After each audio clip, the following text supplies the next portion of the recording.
حضرت عبداللہ ابن عمر رضی اللہ تعالیٰ عنہ بیمار ہو گئے، شدید علیل تھے، طبیعت مبارک میں کمزوری آ گئی، کچھ کھانے کو دل نہیں کرتا تھا، گھر والے بار بار کہتے کچھ کھا لیجئے کچھ کھا لیجئے، نہیں کھاتے تھے۔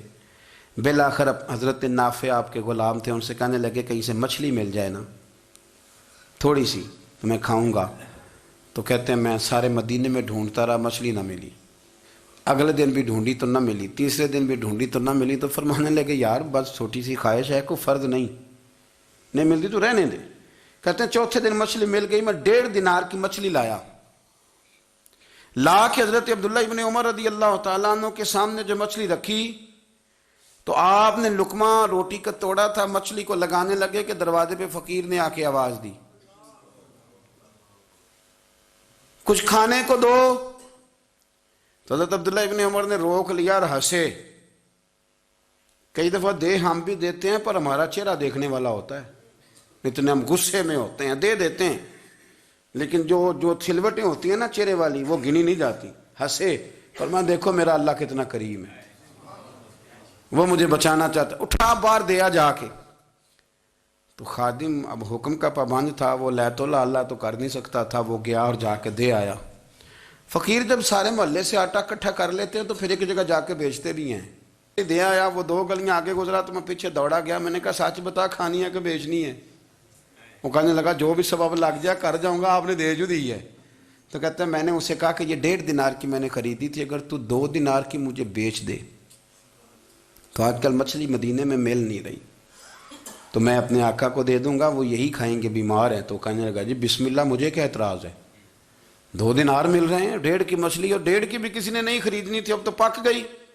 فرماتے میں نے 2 دینار اس کو تھمائے، وہ مچھلی اس سے خریدی، اور خرید کر کے میں لا کے حضرت عبداللہ ابن عمر کے سامنے دوبارہ رکھی۔ تو فرمایا یہ کیسے آ گئی؟ میں نے کہا حضور 1.5 کی خریدی تھی اور پھر فقیر کو دے دی، اب اسی سے میں 2 دینار کی خرید کے لایا ہوں، آپ قبول فرمائیں۔ تو فرمانے لگے تم نے اچھا نہیں کیا، اب اس طرح کرو 2 دینار بھی اسے دیا اور مچھلی بھی واپس دیا۔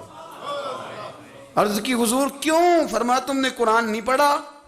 حضور پڑھا ہے۔ فرمایا رب فرماتا ہے لن تنالوا البر حتی تنفقوا مما تحبون، تم بھلائی کو اس وقت پہنچو گے جب اپنی پیاری چیز راہ خدا میں خرچ کرو گے۔ امام غزالی نے لکھا ہے، فرمانے لگے دیا، تو وہ حضرت نافع کہتے ہیں میں دینے گیا، دے کے واپس آیا تو کچھ پریشان تھا، کیونکہ مجھے بھی 4 دن ہو گئے تھے نا تلاش کرتے، تھوڑی طبیعت میں مایوسی تھی کہ اتنی محنت سے میں نے لایا اور آپ نے واپس کر دی۔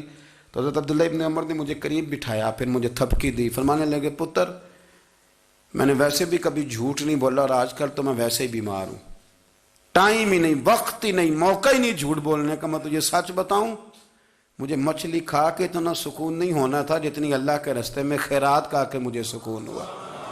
تو تجھے تو میری راحت سے غرض ہے نا کہ مجھے راحت کیسے ہوتی ہے، تو مجھے سکون ملا ہے راہ خدا میں دے، میں نفسانی خواہش پوری کر لیتا تو یہ میرا نفس کل پھر مجھ سے مچھلی مانگتا، پرسوں کہتا نہیں چھوٹے گوشت کی یخنی بھی چاہیے۔ ہم لوگ الجھ گئے ہیں، بہت بڑے قیدی ہیں اپنے آپ کے، بڑے قیدی ہیں، سارا دن اپنی خواہشات کی تکمیل میں بھاگے رہتے ہیں، بڑے بڑے سونے نوجوان۔ میں ان پہ تنقید نہیں کرتا، مجھے ان پہ ترس آتا ہے، جب میں رات کے اندھیروں میں انہیں ٹیلی فون لے کے چوکوں میں کھڑے دیکھتا ہوں تو مجھے رحم آتا ہے۔ میں کہتا ہوں دیکھو نفس کی خواہش کے پیچھے یہ کیا مثلاً آخر کیا ہے اس میں، ایک عورت کے پیچھے تباہ کر لیا اپنے آپ کو، یعنی زیادہ سے یہ کوئی مقصود ہے، یہ کوئی مقصد حیات ہے جس کو مقصد بنا لیا ہے؟ میرے عزیز بات کو سمجھ لیں، اتنا خوبصورت آدمی ہے اور اتنا اس کا اونچا قد کاٹ ہے، اور کیا کس کے پیچھے یہ بھاگا ہوا ہے؟ بڑا سمجھدار، دانشور، عقل مند آدمی، ذی روح بندہ، لیکن اس کا سٹیٹس آپ یہ ملاحظہ کریں کہ وہ 20-40 ہزار کی خاطر جھوٹ بولتا ہے، دھوکہ دیتا ہے، فریب اور فراڈ کرتا ہے۔ ہم اپنی نفسانی خواہشات کے پیچھے اس طرح بھاگتے ہیں کہ ہم اصل سے رہ جاتے ہیں۔ میری باتوں کی سمجھ آ رہی ہے آپ حضرات؟ تھوڑا تھوڑا کر کے ایک ایک کر کے ان کی باتیں کم مانیں۔ وہ ضروری تو نہیں نا کہ سویرے ناشتہ بازار سے اپنی مرضی کا تگڑا کیا ہے، بازار سے لا کے پوڑیاں چنے بہترین کھائے، اور پوڑیاں چنے ابھی کھائے نہیں، شاپر میں ڈالے ہوئے ہیں، اور وہ لے کے ابھی آ رہا ہے تو ساتھ ہی رستے سے گوشت بھی چھوٹا اچھا لگا تو 2 کلو وہ بھی لے آئے کہ پوڑیاں چنے کھاؤں گا اور دوپہر کے لیے گوشت پکاؤں گا. وہ پہلے یہ تو کھا لے صاحب, اس سے تو نجات پا لے. یہ پتہ نہیں ہضم ہوتا ہے کہ کچھ اور کرتا ہے تیرے ساتھ, لیکن وہ گوشت بھی ساتھ لے آیا. یعنی ٹیبل پہ, ناشتے کے ٹیبل پر بیٹھ کے فیصلہ ہو رہا ہوتا ہے کہ ہم نے کیا کھانا ہے, ہم نے کدھر جانا ہے. سنگیو یاد رکھو, باتوں کو سمجھو اور غور کرو. یہ تھوڑا تھوڑا کر کے جب ہم چھٹکارا حاصل کرنے کی کوشش کریں گے نا, چھٹکارا حاصل کرنے کی, کہیں جگہ سے, کسی جگہ سے اگر آپ کو تنبیہ ہوتی ہے نا, تنبیہ, اس میں بھی بڑا مزہ آتا ہے. اس میں بڑا, ہمارے ایک بزرگ تھے, تو ایک دن نا میں گیا تو کہنے لگے الحمدللہ آج میں بڑے سکون میں ہوں. میں نے کہا جی وہ کیا ہوا؟ کہنے لگے میں اپنے آپ کو بڑا پیر صاحب سمجھنے لگ گیا تھا. تو ایک وابڈا کے کسی آدمی سے کام تھا, تو میرے ایک دوست نے مجھے کہا کہ پیر صاحب اس کو ٹیلی فون کر دیں, سنا ہے آپ کا عقیدت مند ہے. میں نے اس بندے کو ٹیلی فون کیا تو کہتا ہے پیر صاحب میں عزت آپ کی بڑی کرتا ہوں پر یہ کام نہیں ہو سکتا. کہتے ہیں جب اس نے مجھے کہا نا تو کچھ بھی نہیں, تو مجھے بڑا مزہ آیا ہے, ورنہ میرا تو نفس پھول گیا تھا. میں تو سمجھتا تھا کہ جو میں کہتا ہوں ویسے ہی ہو جاتا ہے. کہتے اس نے تھوڑا سا نا مجھے لیول میں کیا ہے, مجھے مزہ آیا. یہ لوگ نا اپنے اوپر بوجھ ڈالتے تھے, یہ تھوڑا تھوڑا پیچھے ہٹتے تھے, یہ سمجھتے تھے کہ اس طرح تو ہماری تکمیل رہ جائے گی. صبح سے شام تک اگر اسی نفس کی باتیں مانتے جائیں گے تو خرابی کرے گا. دولت کا نشہ ہے بھائی, دولت کٹھی کرنے والا کسی جگہ سیر نہیں ہوتا. حسن کا نشہ ہے, حسن کا نشہ ہے. حضرت ابو بکر شبلی رحمۃ اللہ علیہ فرمایا کرتے تھے جو تیری بیٹی کو خوبصورت سمجھ کے اس کے ساتھ نکاح کرنا چاہے اسے بیٹی نہ دینا. حضرت جی کیوں؟ فرمایا حسن تو تھوڑے دن کے بعد ختم ہو جائے گا, پھر وہ اس کی قدر نہیں کرے گا, وہ تو کہیں اور منہ مارتا پھرے گا.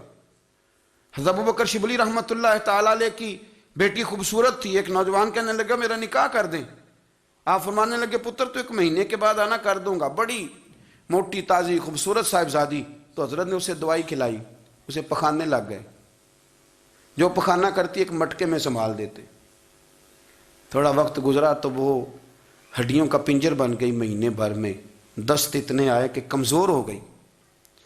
تو ابو بکر شبلی 1 مہینے کے بعد نوجوان کو بلایا, فرمایا ادھر آ تیرا نکاح کروں. بچی دکھائی تو وہ کمزور بستر پہ پڑی. فرمایا شادی کر. کہنے لگا اس سے نہیں میں نے کرنی. فرمایا یہ وہی ہے؟ کہنے لگا جی نہیں. فرمایا تو کہتا تھا مجھے عشق ہے, کدھر گیا تیرا عشق؟ کہنے لگا حضرت صاحب آپ کیسی بات کر رہے ہیں؟ فرمایا ادھر آ. پھر وہ مٹکا جس میں گند رکھا تھا وہاں لے گئے. فرمانے لگے تیرا اس کے ساتھ عشق تھا, یہ ہے تیرا عشق. فرمایا اسے تو میں 4 دن روٹی کھلاؤں گا پھر تندرست ہو جائے گی, لیکن میں دیکھنا چاہتا تھا کہ تو میری بیٹی سے پیار کرتا ہے یا اس کے چہرے پہ آنے والی کچھ وقت کے لیے سرخی سے پیار کرتا ہے, اس لالی سے پیار کرتا ہے جو جوانی کے وقت بچوں اور بچیوں پہ آتی ہے. کس چیز کے دل دادا؟ یعنی کیا مطلب؟ نفس کی غلامی, سراسر غلامی. اور پلٹ پلٹ کے اور بڑے بڑے سیانے بندے چھوٹی سی خواہش کے لیے. بڑا سمجھدار آدمی, بڑا سیانا بندہ. میں ایک بڑے بزرگ عالم تھے, میں ایک دفعہ ملنے گیا تو پائے پکا رہے تھے, خود پائے پکا رہے تھے. تو وہ بڑے پیار کی بات ہوتی ہے نا جی. تو تامت باندھی ہوئی اور بڑی جناب خستہ حالی, اور وہ پائے پکا رہے ہیں. تو میں نے ان سے کہا, میں نے کہا حضرت جی پائے تو کسی اور نے بھی پکا لینے تھے, آپ بخاری لے کے بیٹھتے, چلو میری طرح کا کوئی بندہ آپ سے استفادہ بھی کر لیتا. اب پائے آپ لائیں گے, پھر پکائیں گے, پھر آپ کھائیں گے, تو یہ تو 24 گھنٹے آپ کسی کام میں گزر جائیں گے. تو یہ ایک چھوٹی سی خواہش کے لیے. میں کسی چیز کو حرام نہیں کہہ رہا, قرآن پاک کی جو آیت پڑھی ہے صرف اس کی تفسیر آپ کے سامنے عرض کر رہا ہوں. ہماری خواہشات ماں پالتی ہے, آپ کو نہیں پتا کتنے دکھ سہتی ہے. میں ان ماؤں کو جانتا ہوں جو بیٹے کے حصوں کی مار بھی اس کے ابے سے کھاتی ہیں, مار کھاتی ہیں وہ.